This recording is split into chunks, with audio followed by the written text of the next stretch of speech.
मसलहत आमेज़ होते हैं सियासत के कदम, मसलहत आमेज़ होते हैं सियासत के कदम, तू ना समझेगा सियासत, तू अभी नादान है। सलाम, नमस्ते, सत श्री अकाल। मैं हूँ आपके साथ हर्षिता मिश्रा और आप देख रहे हैं टाइम्स मेल।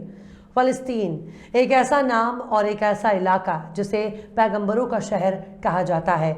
इसे हज़रत इब्राहिम, हज़रत मूसा, हज़रत सुलेमान का शहर कहा जाता है।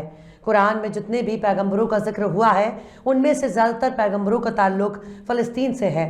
हालांकि पूरी दुनिया में किसी न किसी इलाके में पैगंबरों की आमद हुई है, पर फ़लस्तीन का एक अलग ही मुकाम है।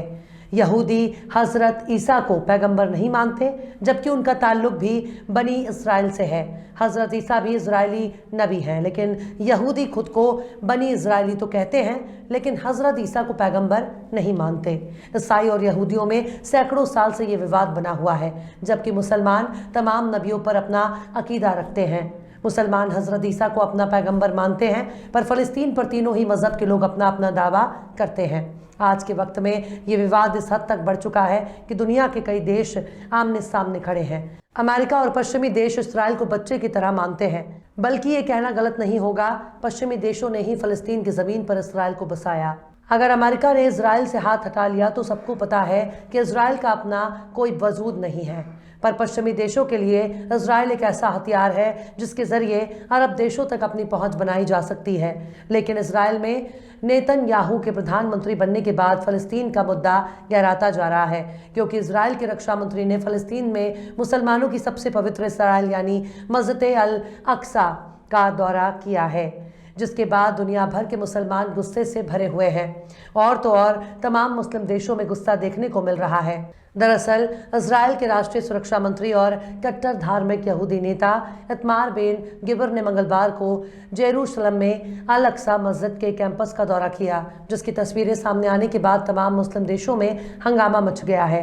इस घटना को फ़लस्तीनी प्रशासन ने उकसावे वाला कदम बताया है। ये दौरा इसलिए भी खास माना जा रहा है क्योंकि बिन्यामिन नेतन्याहू के प्रधानमंत्री बनने के बाद ये घटना सामने आई है। नेतन्याहू के प्रधानमंत्री की कुर्सी संभाले एक हफ्ता भी पूरा नहीं हुआ, लेकिन इसराइल फ़लस्तीनियों के बीच बरसों से जारी जंग फिर से शुरू होने के कगार पर पहुंच चुकी है। सऊदी अरब, यूएई समेत कई मुस्लिम देशों के साथ साथ चीन ने भी इस दौरे पर आपत्ति जताई है और संयुक्त राष्ट्र सुरक्षा परिषद की मीटिंग बुलाई है। अल अक्सा मस्जिद को मक्का मदीना के बाद इस्लाम में तीसरा सबसे पाकीज़ा मकाम हासिल है, जबकि ईसाई और यहूदी भी इस जगह को बहुत ही पवित्र मानते हैं। जॉर्डन ने वेस्ट बैंक और पूर्वी यरूशलेम पर सन 1948 से लेकर 1967 में हुए 6 दिनों तक युद्ध से पहले तक राज किया था। इस जंग के बाद इसराइल ने इस इलाके पर कब्जा कर लिया था। हालांकि जॉर्डन और इसराइल के बीच हुई शांति समझौते के तहत जेरूशलेम के ईसाई और मुस्लिम धार्मिक स्थलों की निगरानी का अधिकार जॉर्डन को मिला।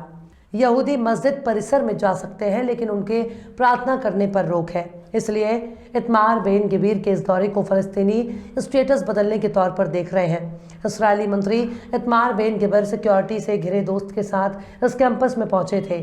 फ़लस्तीन के लड़ाकू संगठन हमास से मिली चेतावनियों के बीच इस दौरे के बाद बेन गिबर ने ट्वीट किया, टेम्पल माउंट सबके लिए खुला है, हमारी सरकार हमास की धमकियों के सामने सरेंडर नहीं करेगी। वहीं फ़लस्तीनी इलाके के प्रधानमंत्री ने इस दौरे को मस्जिद को यहूदी मंदिर में बदलने की कोशिश बताया है। दरअसल इस इलाके को बहुत ही खास माना जाता है। अब्राहमिक मजहब में इलाके को बहुत ही सम्मान दिया जाता है। मुसलमानों के साथ साथ यहूदी और ईसाई भी अल अक्सा को बहुत पवित्र मानते हैं। अल अक्सा मस्जिद को यहूदी टेम्पल ऑफ माउंट होने का दावा करते हैं, जबकि मुसलमान इसे अल अक्सा मस्जिद और डोम ऑफ द रॉक भी शामिल है। डोम ऑफ द रॉक को यहूदी धर्म में सबसे पवित्र स्थल का दर्जा दिया गया है। फ़लस्तीन को नबियों का शहर भी कहते हैं। इस धार्मिक स्थल पर गैर मुसलमानों की प्रार्थना पर पाबंदी लगी हुई है। इस परिसर का प्रबंधन जॉर्डन के वक्फ द्वारा किया जाता है, जबकि सुरक्षा इंतजामों पर इसराइल का कंट्रोल है। लंबे समय से यहाँ केवल मुस्लिम ही नमाज पढ़ सकते हैं और कुछ विशेष दिनों में ही गैर मुस्लिमों को परिसर में दाखिल होने की इजाज़त है, लेकिन वे यहाँ इबादत नहीं कर सकते। सऊदी अरब के विदेश विदेश मंत्रालय ने इस्राएली मंत्री के दौरे को भड़काऊ बताते हुए इसकी सख्त मजम्मत की है और कहा है कि इस्राएली मंत्री का ये कदम अंतर्राष्ट्रीय शांति प्रयासों को कमजोर करने वाला है, जो धर्म संबंधित विषयों में अंतर्राष्ट्रीय सिद्धांतों और मानदंडों का उल्लंघन करता है। जॉर्डन ने भी इस्राएल के मंत्री के दौरे की कड़ी निंदा की है और इसे अंतर्राष्ट्रीय कानूनों का उल्लंघन करार दिया है। विदेश मंत्री सिनान मजारी ने एक बयान में कहा कि इस कदम के गंभीर परिणामों के लिए सिर्फ और सिर्फ इजरायल जिम्मेदार होगा। वहीं ईरान ने इस दौरे के बाद इजरायल को मुस्लिम देशों की प्रतिक्रिया का सामना करने की चेतावनी दी है। ईरान के विदेश मंत्रालय के प्रवक्ता नासिर कनानी ने कहा कि अल अक्सा समेत फलस्तीन के पवित्र स्थानों में ये हरकत अंतर्राष्ट्रीय नियमों के उल्लंघन का एक उदाहरण है और मुसलमानों के मूल्यों का अपमान है। ऐसा करने पर मुस्लिम देशों की प्रतिक्रिया का सामना करना होगा। संयुक्त अरब अमीरात ने बयान जारी कर अल अक्सा मस्जिद परिसर में खतरनाक और उकसावे भरे उल्लंघनों को रोकने पर जोर दिया है। इसके अलावा यूएई ने इस्राएली अधिकारियों से गतिरोध कम करने और इस क्षेत्र में तनाव बढ़ाने वाले किसी भी कदम से बचने को कहा है। लेबनान के सशस्त्र लड़ाकू संगठन हिजबुल्लाह के नेता हसन नसरुल्लाह ने कहा कि जेरूशलम में अल अक्सा मस्जिद में दशकों से चली आ रही यथास्थिति का कोई भी उल्लंघन केवल फलस्तीनी इलाकों में नहीं बल्कि इस पूरे क्षेत्र में विस्फोट का कारण बन सकता है। वहीं दूसरी तरफ मिस्र ने इस दौरे को कब्जे वाले फलस्तीनी इलाकों और आसपास के इलाकों में सुरक्षा और स्थिरता पर नकारात्मक असर डालने वाली कार्रवाई बताया है। वहीं इस मामले पर इस्राएली मंत्री के अल अक्सा मस्जिद के दौरे पर संयुक्त राष्ट्र सुरक्षा परिषद की बैठक बुलाई है। इजरायल के करीबी माने जाने वाले अमेरिका ने भी इस यात्रा को लेकर चिंता जाहिर की है और यथास्थिति बरकरार रखने को कहा है। अमेरिका के विदेश मंत्रालय के प्रवक्ता नेड प्राइस ने कहा कि हम यथास्थिति को बदलने की क्षमता रखने वाले किसी भी एक तरफा कार्रवाई से चिंतित हैं। उन्होंने कहा कि यथास्थिति को बदलने वाली किसी भी तरह की एक तरफा कार्रवाई नाकबूल है। अमेरिका यरूशलेम के पवित्र स्थल के मामले में ऐतिहासिक यथास्थिति को बनाए रखने के अपने रुख पर बना हुआ है। इस्लामिक सहयोग संगठन यानी OIC ने इस्राएली मंत्री के दौरे को अल अक्सा मस्जिद की मौजूदा स्थिति को बदलने की कोशिश बताया है। गिवीर के दौरे की निंदा करते हुए OIC ने कहा कि यह अल अक्सा मस्जिद की मौजूदा ऐतिहासिक और कानूनी स्थिति को बदलने के लिए इजरायल के प्रयासों का हिस्सा है।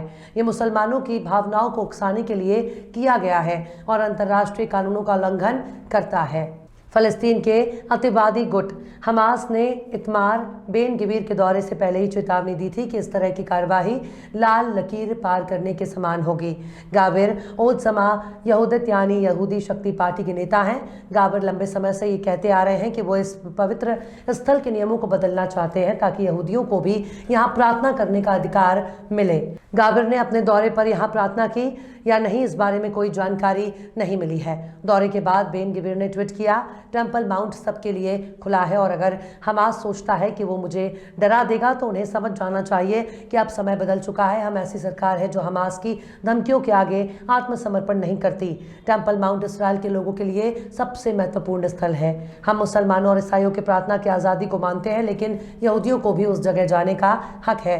बीते साल नवंबर में हुए चुनावों के दौरान बेन गाबर ने कहा था कि वो बेन्यामिन नेतन्याहू से इस पवित्र स्थल पर यहूदियों को बराबर हक दिए जाने की मांग करेंगे। दरअसल ये विवाद कई दशकों पुराना है। जब खिलाफत उस्मानिया का दौर हुआ था तब तक इस इलाके पर मुसलमानों का राज था। यहाँ पर यहूदियों के इबादत करने पर पाबंदी है, लेकिन ये भी एक सच्चाई है, इस इलाके में आने की इजाज़त मुसलमानों की वजह से मिली है, वरना पहले यहूदी ना आ सकते और ना ही यहाँ पर इबादत कर सकते थे। दरअसल यहूदियों और ईसाई में सदियों पुरानी जंग है और इसी जंग के नतीजे में यहूदियों का नरसंहार भी हो चुका है। पर यहूदियों का गोल्डन पीरियड तब शुरू हुआ जब मुसलमान का दौर आया, लेकिन अब ये तनाज़ा हल होने के बजाय बढ़ता ही जा रहा है। बहरहाल चलते चलते आखिर में फिराक गोरखपुरी ने भी क्या खूब फरमाया है, मजहब की खराबी है ना अखलाक की पस्ती, मजहब की खराबी है ना अखलाक की पस्ती, दुनिया के मसाइब का सबब और ही कुछ है। फिलहाल इस वीडियो में बस इतना ही।